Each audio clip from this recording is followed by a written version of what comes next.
Hello and welcome back, and if you're new here, thanks for checking out this particular channel. I'm actually stood in front of a gateway. You may have seen it in a lot of my other videos, but I was just looking at it again and thinking about what could have been if I was able to have secured this piece of land. Now, I was going to do it through a method in the UK called adverse possession, and basically that means if you have a disused piece of land, you cannot trace who or what or the situation of the land. You can actually stake a claim on it. I went so far as to do that, but in the process of doing it, I did find that somebody else had already staked a claim, and ironically it is a major landowner in the southwest, and they'd pretty much done their 10 years and they were at the point where they were going to be able to lodge their full claim to go through land registry and make it officially theirs. I was extremely gutted, and to say the least, for the landowner who actually is now going to acquire this, they certainly wouldn't be missing I don't know, 20 or 30 square meters of ground, which I was going to use for vegetables and chickens. But there you go, that is the modern world. No matter how much land somebody has, they can never seem to have enough. So, yeah, again, like I said, I was just thinking about what could have been. Also, there was a beautiful East Cornwall waterworks sign there. Now, I've walked past this for years looking at it, thinking that would look gorgeous on my shed. Do you know what? I thought, nah, well, that could be taking something that's not mine, even though that company hasn't been in existence for many years. It's now been, it is now another water company that actually superseded these.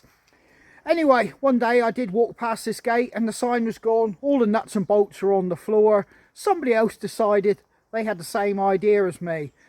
Lesson there, I figured, is perhaps I should have been a little bit swifter in my actions.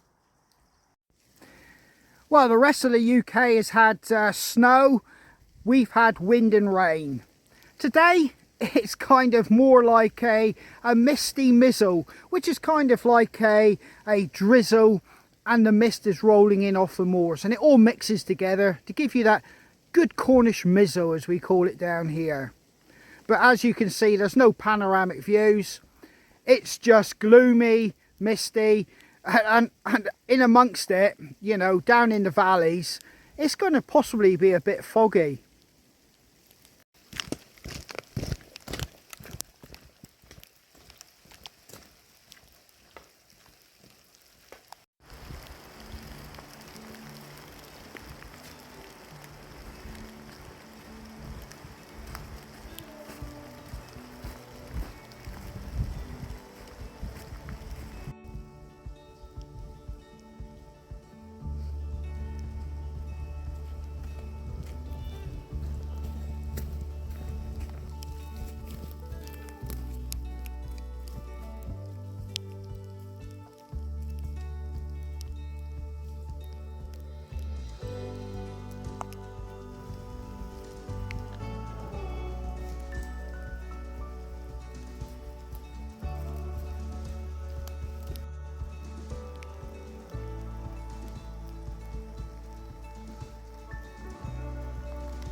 Well, we're trudging up a very steep lane, and I've only got to just go around that corner up there, And we're at our destination or location, and like I said, it's no secret many people come up here and walk in this lane and indeed walk their dogs, and other people beside me have done a little investigation. And here we are, it's starting to come into view. Now it is painted in a bluish colour, but ultimately a lot of the paint has wore off, and you've got that greyish colour of decay. But we see this view every morning and every evening, and as far as the kids are concerned, they see the ghost looking out of their window. Well, it is wet, probably more than wet, you can see that. I'm absolutely soaking. But there it is behind me, the haunted house. The fact of the matter is, there is a family name connected to it, and the family name does have property by all accounts, so perhaps that may be why, you know, this isn't such a priority to fix up or sell. But ultimately, my father-in-law, who's well into his 70s, can remember people living in it so far as living memory goes back. So it's just a shame that, you know, there isn't a family living in there now. But I would hate to think of the price something like this would fetch on the open market now. In this condition and done up. In either case, both cases, it would be out of a local young family's price range, I should guess, anyway. So there we go. It seems like the roof is really just about had it. I mean, that is gone. And you know, what I'm doing here is totally unsafe. So don't even follow my example from what I'm doing. I'm doing this for my own curiosity. And looking in here, you can see the debris scattered all the way around. Drinks bottles in there. People have been in here, like I said. And you can see the very old electrics. I won't be trying to flip the electric switches on. The actual door has got a new lock on it, but you can see people have gained entry by pulling this down. And a quick little look around in here. But the main door is there, and there's no getting through. I'm going to have a little skirt around the outside before I formulate a plan on how I'm going to gain entry. It'll probably be the same means as I'm guessing younger people have done, going through that window. But I'm going to see how far I can get around the back of this property. So here we go. Well, there you go, and you can clearly see there's no getting through there. It's a tangled mess of blackthorns. So I think I'm going to have to gain entry, but it would have been nice to get in that back garden, but we will have a look in a moment. But let's gain entry to the house first. Well, that's the window I've just climbed in through, and as you can see, the roof in here is in a really poor state. There is wiring. Obviously there's a light socket there, the old Bakelite ones. But yeah, the roof has totally had it. It's on the verge of collapse. There is another window out here. There. And that flue there, I should imagine, served a ray burn or something here. And yeah, this looks like it possibly would have been an add-on years after that original cottage. But yet again, more electrics. And you just would not want to touch them. I know they wouldn't be, you know, serving anything. They would be disconnected, but not touching anything. Old electric fuse box there. That's heading down into the main part of the house.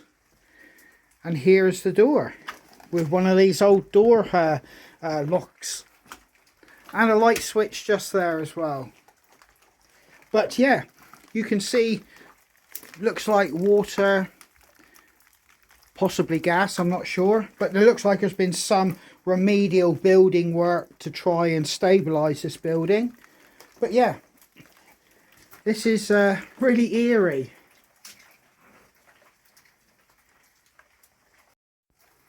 Well, I'm going to go into the main part of the room, and I'm going to keep my voice down because, like you've probably seen, it's right on the lane. Any dog walker would hear me in here talking. But yeah, it's really eerie to think people lived in here. You know, and I love that thought process where I let my mind drift away. Who was here? And we're in.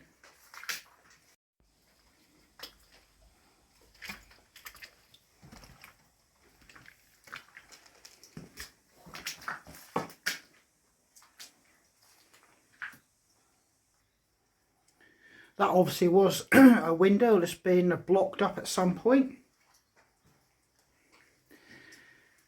There is a ladder going upstairs and a fireplace here.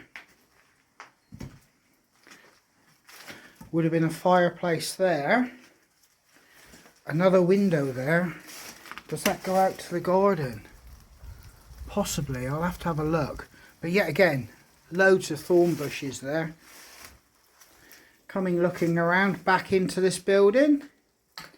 Yet again, another fireplace. That's interesting. Two fireplaces either end of this building. Perhaps one had like a cooking one and one was like an open fire.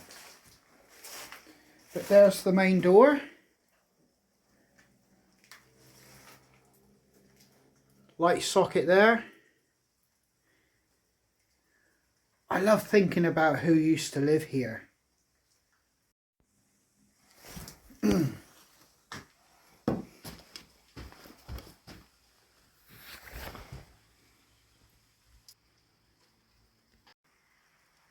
Well, perhaps my kids weren't wrong. They could see people in the window because we do have a display of modern art. So, you know, I'm by far not the first person to be in here. Well, let's take a look out of this window over here. I'm walking really slowly on these floorboards and I'm listening out for creaks and groans. But this is the window the kids always talk about. And that's the road we travel up. You can see the actual construction of the brickwork there as well. And it's a lot of fine small stuff, like flint stuff that's been put together. But I've got a feeling that was another upstairs fireplace.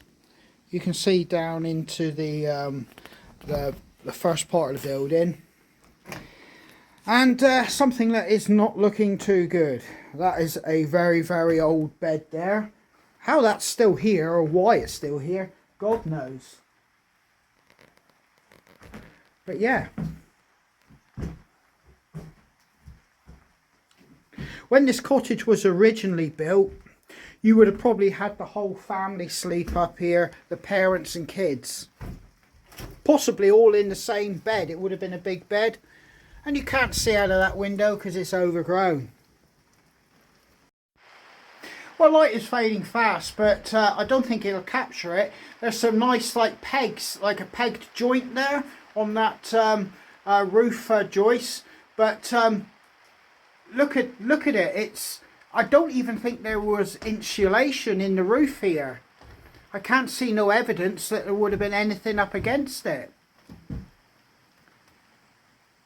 This would have been brutally cold in the winter. Right. I must admit, I do have a slightly eerie feeling being in here. You know, I do get that urge that, you know, I've seen enough. But, yeah. This has satisfied my curiosity.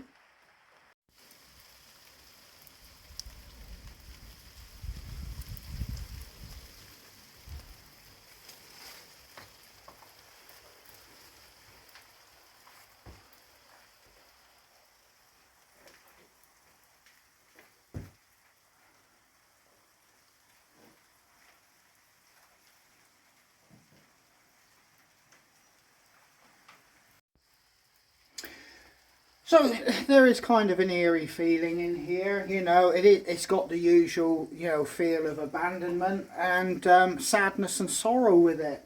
And But ultimately, families would have had all their ups and downs, their good times, their bad times, and ultimately, this was where people lived and brought up kids and, made a life for themselves.